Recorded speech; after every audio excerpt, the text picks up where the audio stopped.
Well, Kochkor, maybe I can begin with you, just so that people understand the work you do. What is a porous city? What are you trying to do in Bangkok? สวัสดีค่ะ Hi everyone. I'm from Thailand, Bangkok, and I'm a landscape architect. And when I say porous, so you have to understand Bangkok in general. We are about 15 million people city, 15 millions, with 20 million visitors per year. So the most visited place in the world from last year statistic, and we are actually one of the top 10 most at-risk city when it comes to climate change. So we are very at risk in terms of the city. So I grew up in Bangkok seeing my cities become less porous. Porous means when you talk about city, it's not on a flat plane of paper. It's actually have dynamic of water, dynamic of wind, dynamic of canals, and many other things. So we're growing our city without thinking of nature infrastructure or the layer of dynamic that the city is building on top of it. So as a landscape architect, you're going back into Bangkok and thinking about how you make it porous again. So when it rains, Yes. and when you have these floods, which are very common in Bangkok, Yes. that the water has somewhere to go to. Exactly, like it's rained yesterday when the city is not built to confront with that uncertainty.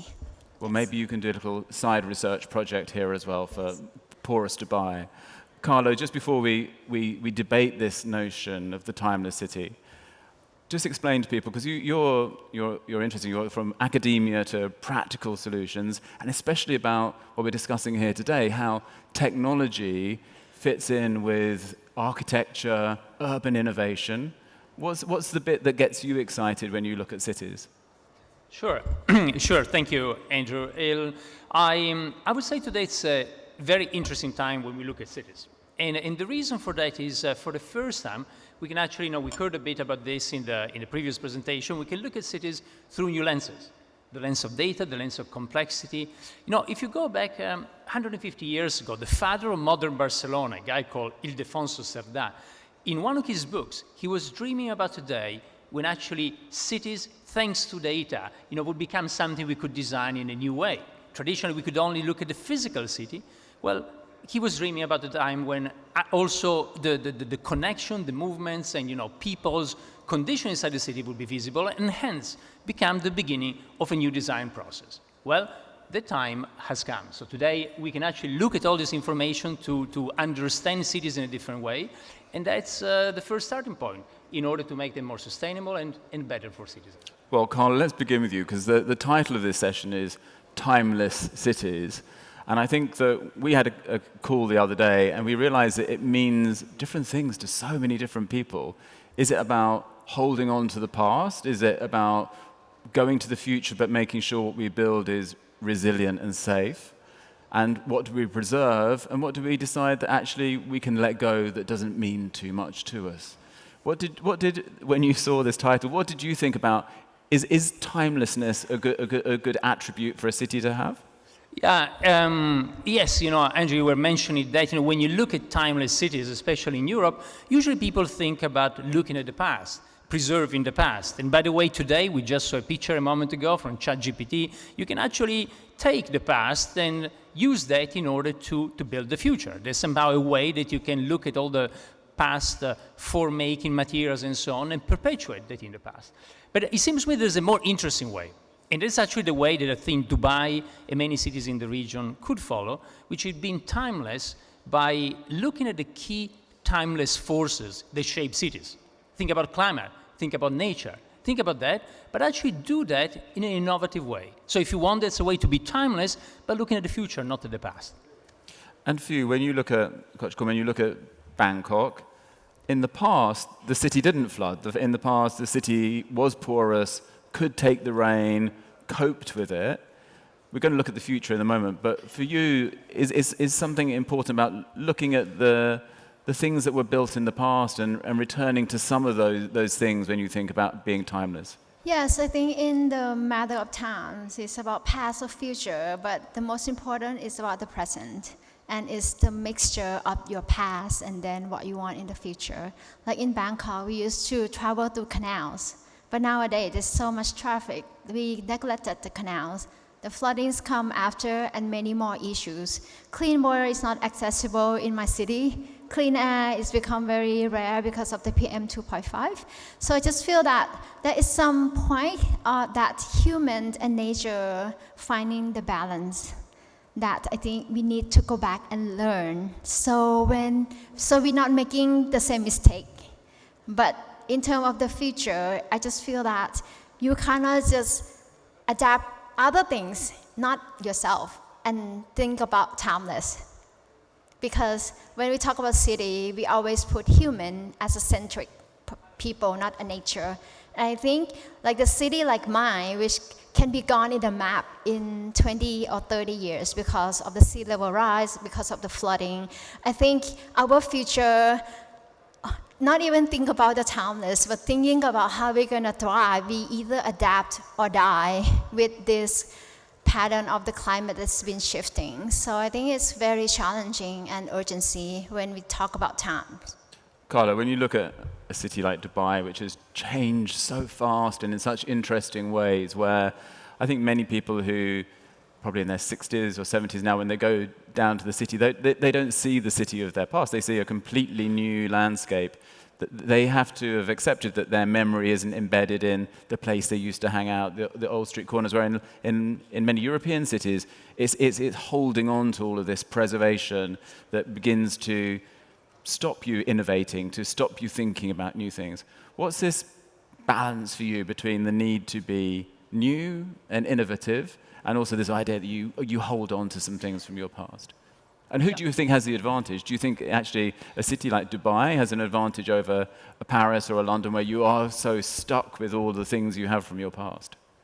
Well, when we're saying about the future, I completely agree. The future starts by experimenting in the present, and the way to experiment in the present is design. Design is a way that we can use in order to transform the city how it is, into something that little by little changes and build a different city, so builds a future. Going back to your point, clearly if you got more degrees of freedom, you can experiment more. And I like this idea of the city as a living lab. So the city is a place that can experiment with different dimensions, but often, taking into account some of the pressure forces we were saying. We're talking about nature, we're talking about people, we're talking about climate, about water, about porosity. So somehow using that and then using the city as a sandbox, as a place where we can experiment and develop new solutions. In this sense, I think, then going back to your point, yes, a city with less constraint has an advantage. And the other thing that's interesting is when you combine, we've been collaborating with Dubai for a year. When you combine, for instance, research, academia, different ways to try innovative solutions with the city itself, with city governments. And then when you do that, then you accelerate the process of design that turns the present into, hopefully, a better future. Coach Kum, I was speaking to you earlier, and you said that in Thailand you have this problem sometimes where people say, okay, we need to protect this temple. This temple is the most important building in the city. But they never look at it in a holistic sense, thinking actually the temple is just part of a community. The community is a network of canals and waterways and parks. Don't focus on the single building. When you're thinking about a timeless city, think about it in a more holistic way. Has this been a challenge in Bangkok? I think it's been a challenge to my city and to all of your cities, because when we talk about the past and preservation, we tend to keep it as is, don't touch it, or keeping or remain in it so we can transfer this to another generation, or the value would be there. But I think it's even just the World Heritage Site, many of the World Heritage Sites are at risk, either through rains, through floodings and many things. And if you preserve only that, what about the city itself? But think about Bangkok as a city. We cut many forests, we built many dams just to keep Bangkok from getting wet. So it's the same thing that we couldn't just preserve one thing without thinking of systematic thinking. And we cannot just protect Bangkok by not protecting the whole terrain of the watershed. So I think it's not just one city solution, it has to be systematic. And just tell me, when you look, we have many people here, of course, interested to see how governments can respond to these issues. when you look at your city, who are you engaging with? Who are the participants who come to you and say, city level, a national level, okay, I want to be involved with this porous city network? Or are you finding it's entrepreneurs, it's private players who are saying, I'm a property developer, I will take on some of these principles? Who are your most willing partners in Thailand? I think all of them. I'm working at the national level, the local level, and many. But myself, I'm just a landscape architect. But what I observe is the missing link between those silos, like national to local. Like we talk about COP28, I was here 2 months ago, and everything was great. But when you go back into your home cities, nothing has been implemented in action. And even the city is actually sinking.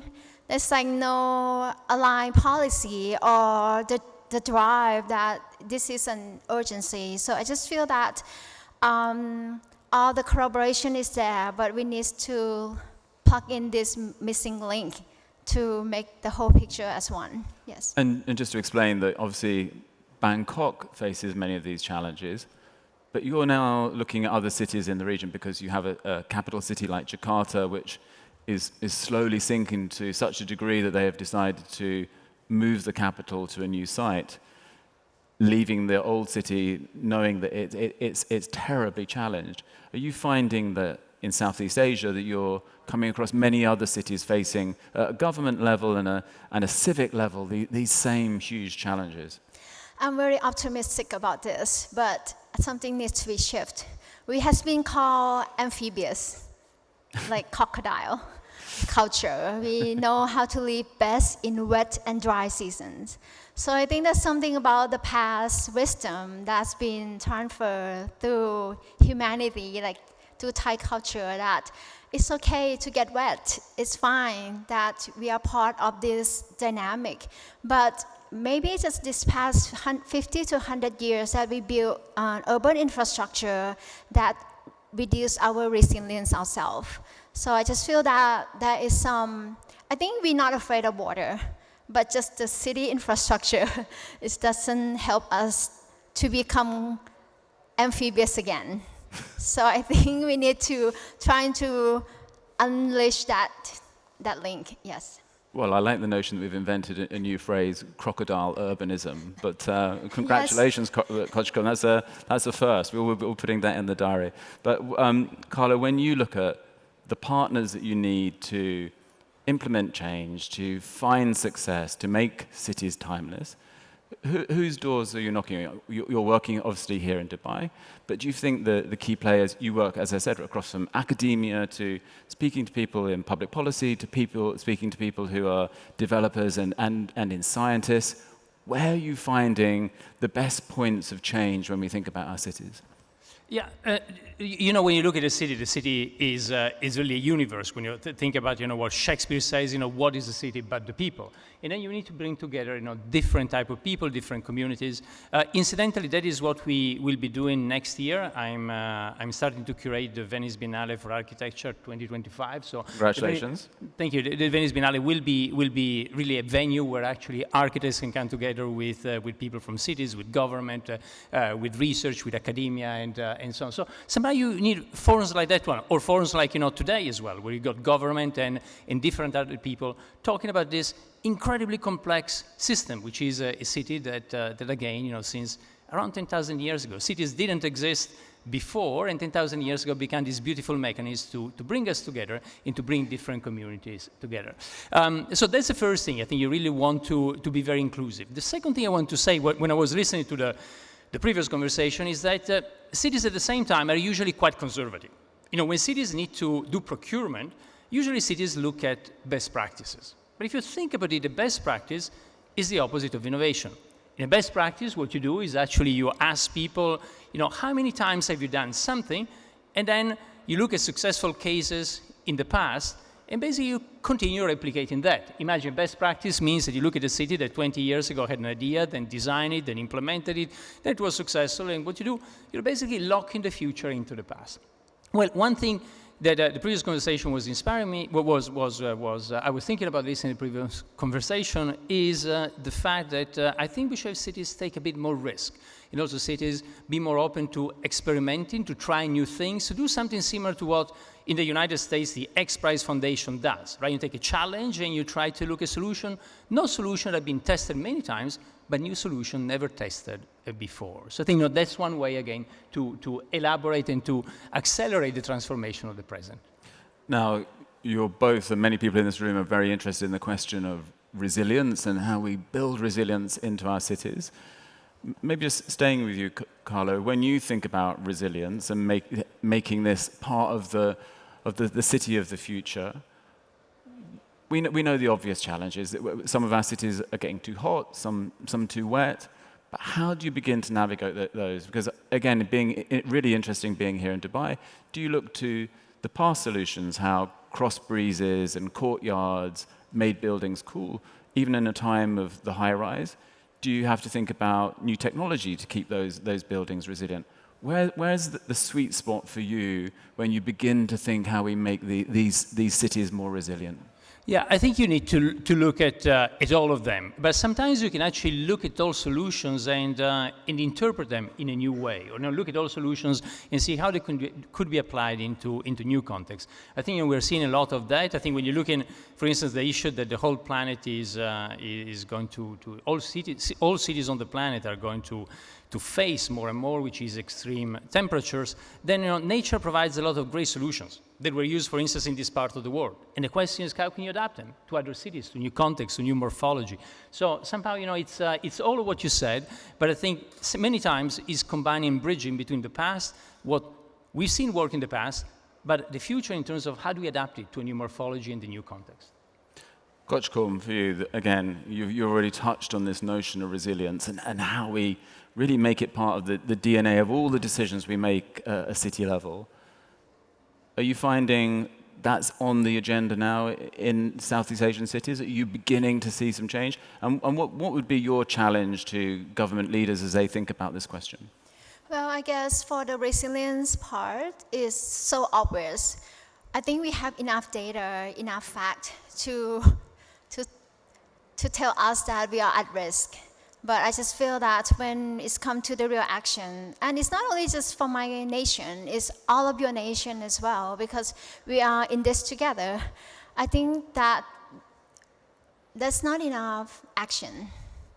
I know that all of peoples here are on the top down, but from the bottom up solution, we have to find the way that this benefit of this conversation, the benefit of this policy is actually reached down to a child on the street, to people who working every day like 8 hours. And I just feel that because majority of those who are confronting this climate change is maybe from my region, comparing to the population around the world.